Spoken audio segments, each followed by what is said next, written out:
Nosotros estamos en el subsector, en el subsegmento del software enterprise, que es software específico para el uso de hospitales, grupos hospitalarios, y está centrado en lo que es la integración de datos. Es la medicina de precisión. Lo que hace nuestro software es conecta con los diferentes silos de información, desde la imagen médica de radiología, patología digital, genómica y farmacogenómica, y eso permite a los médicos el poder ofrecer un diagnóstico más preciso y sobre todo un tratamiento más adecuado y más correcto para cada caso, para cada paciente. La compañía se fundó en Valencia hace 13 años, en España tenemos oficinas en Valencia y en Madrid, y luego tenemos una filial propia en Estados Unidos que se registró en Nueva York, la abrí yo en Nueva York donde viví 5 años, pero ahora está en Indiana, y el presidente y director comercial de la compañía está ahí, y luego tenemos una filial en Inglaterra, con sede que hemos trasladado ahora de Londres a Manchester. Yo tengo la residencia en Londres, y luego operamos en 12 países. 12 países parece mucho, pero en realidad no lo es. En este sector puedes ser un player local y dedicarte a tu pequeño mercado, o tienes que ser un player mundial. No hay término medio. Entonces nosotros estamos en un término medio que no es sostenible. Tenemos que pasar de 12 países a 60 en un año y de 60 al resto del mundo en 2. Eso requiere pues todo un cambio en la estrategia de la compañía, de producto, de mercado, pero es cierto que al estar con una competencia mundial, compites con multinacionales de todas partes, y por lo tanto para tener un reconocimiento de marca, una penetración de mercado, tienes que estar en todo el mundo. Estados Unidos es un imperio en decadencia, entonces sin duda ninguna es la principal economía del mundo, aunque pronto dejará de serlo, y sin duda ninguna tiene un gran potencial. Ahora bien, el sector salud en Estados Unidos es un sector muy particular que está muy pendiente de cambios políticos, pendiente de cambios económicos, y que necesita sin duda ninguna una transformación radical. O sea, la sanidad en Estados Unidos es un problema. La cobertura no es todo lo universal que debería de ser, el coste es elevadísimo y el nivel de calidad de prestación varía muchísimo entre centros y poblaciones. Entonces, Estados Unidos es uno de esos mercados donde la sanidad tiene que cambiar y donde, aunque hay muchísimos recursos, esos recursos pueden ir a más o pueden ir a menos. Entonces, un mercado de los que es más difícil prever hacia dónde puede ir. A la vez es un mercado muy goloso, porque es muy grande, porque tiene muchos recursos, porque se habla inglés en todo el mercado. Ahí, por ejemplo, moverse por Europa tiene la dificultad del idioma, tiene la dificultad cultural. Moverse por Asia para las empresas europeas tiene una dificultad cultural más grande todavía. Moverse por Estados Unidos es fácil en ese aspecto, pero no es nada fácil a nivel de prever hacia dónde va a ir el mercado. Una norma, un cambio puede hacer que todo el mercado dé un vuelco. Por ejemplo, hace unos años la historia clínica electrónica se promocionó por parte del gobierno, se dio unas subvenciones, y eso hizo que de repente aparecieran grandes empresas que antes no existían, ¿no? Entonces, esto puede cambiar y no sería nada extraño que cambiase con los nuevos cambios hacia medicina genómica, medicina de precisión, etcétera, si el gobierno apoya por ellos, o que esos cambios vengan por cuanto a que haya que reorganizar la sanidad porque sea insostenible que haya grandes grupos de población que no estén cubiertos, ¿no? Entonces, no es fácil predecir este mercado precisamente. No, en realidad nuestro producto es un producto que es aplicable a cualquier lugar del mundo. De hecho, es casi siempre así en prácticamente todos los ámbitos de la sanidad. Es uno de estos sectores donde lo que hace sirve para todo el mundo, porque todos nos ponemos enfermos igual. No pensamos en Estados Unidos en particular, pero es cierto que es el principal mercado del mundo en estos momentos. De un mercado de unos 60.000 millones de dólares, Estados Unidos viene a ser un tercio. Entonces, no lo hicimos ex profeso, no lo diseñamos a medida, pero sí que es cierto que aquí hay que estar por el mero hecho de que es el mercado más grande.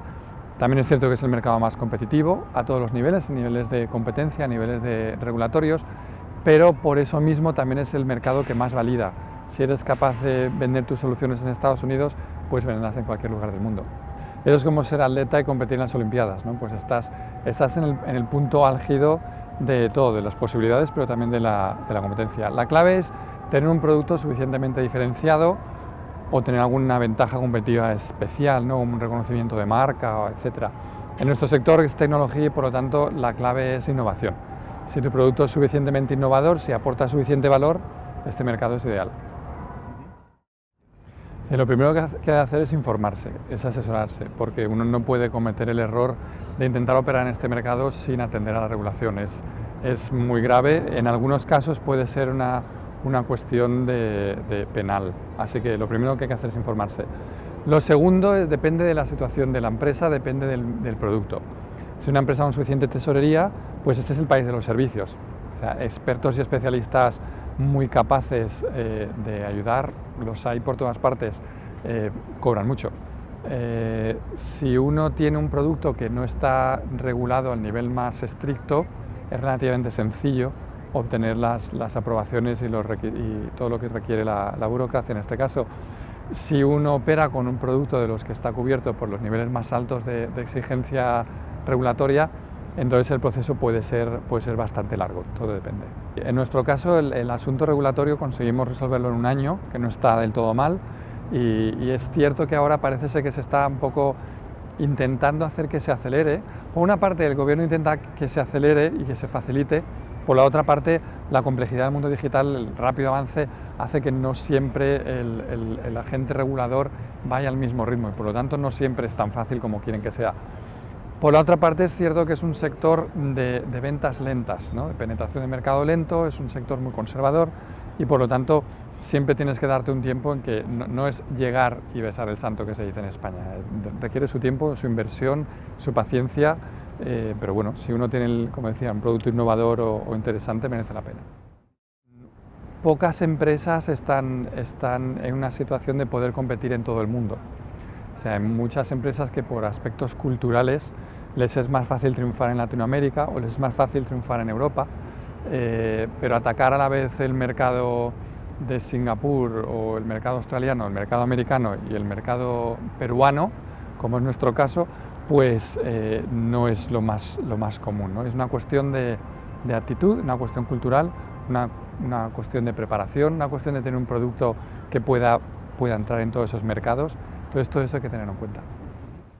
Depende. Si uno tiene una app, posiblemente pueda operar perfectamente desde España. Si uno está en el sector del enterprise como nosotros, donde servimos a redes hospitalarias, sin duda ninguna hace falta una presencia. Ahora bien, ¿de quién hace falta la presencia? Nosotros siempre vamos a través de distribuidores, de canal. Tenemos partners en cada país y ellos tienen su equipo que nosotros capacitamos de ingenieros que dan un soporte in situ.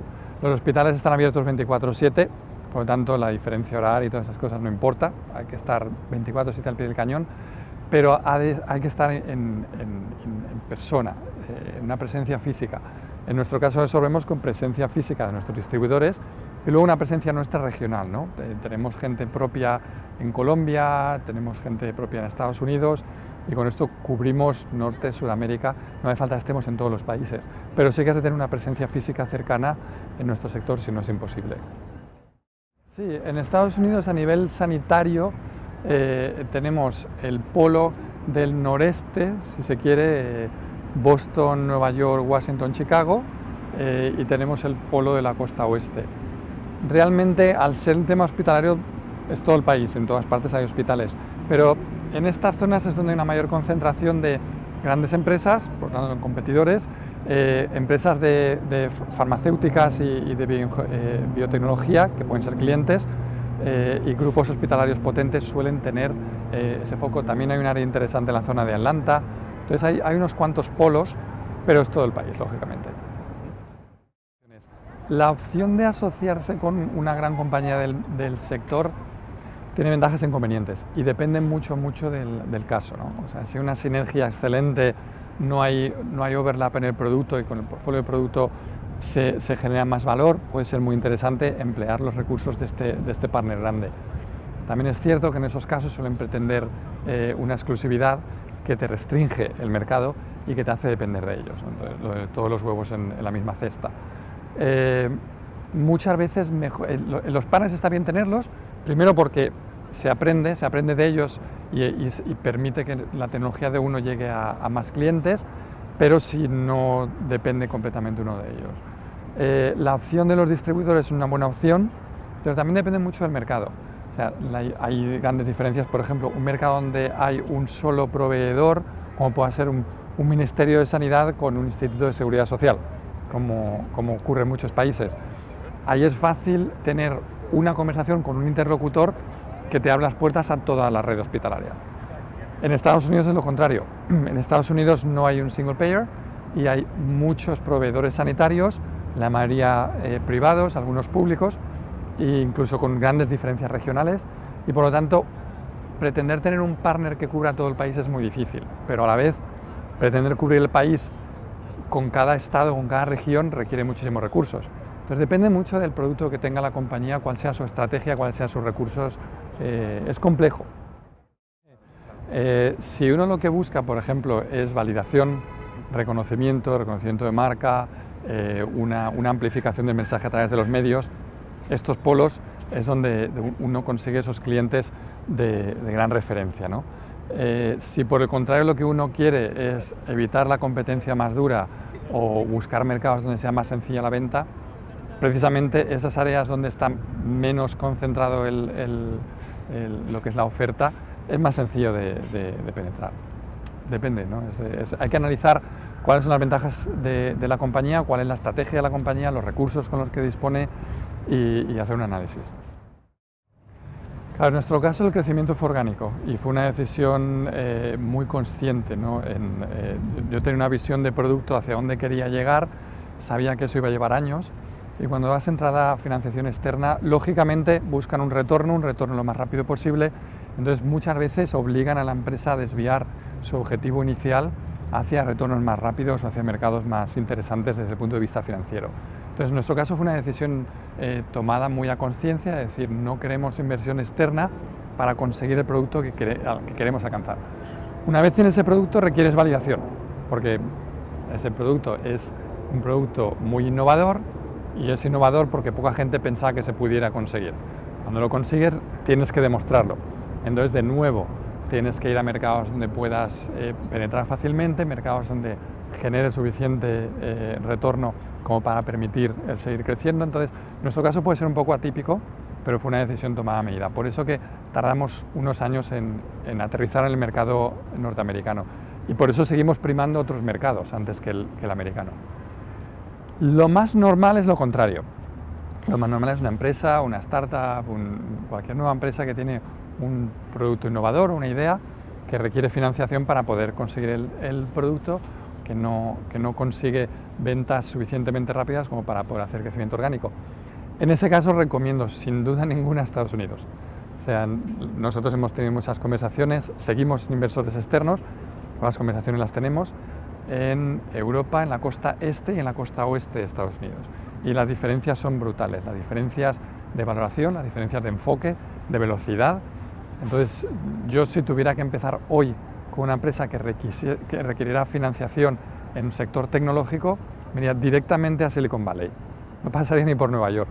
Por Nueva York se puede pasar para validar la idea a nivel financiero, pero la concentración de capital que hay en Silicon Valley y sobre todo la mentalidad de agilidad no tiene comparación en ningún lugar.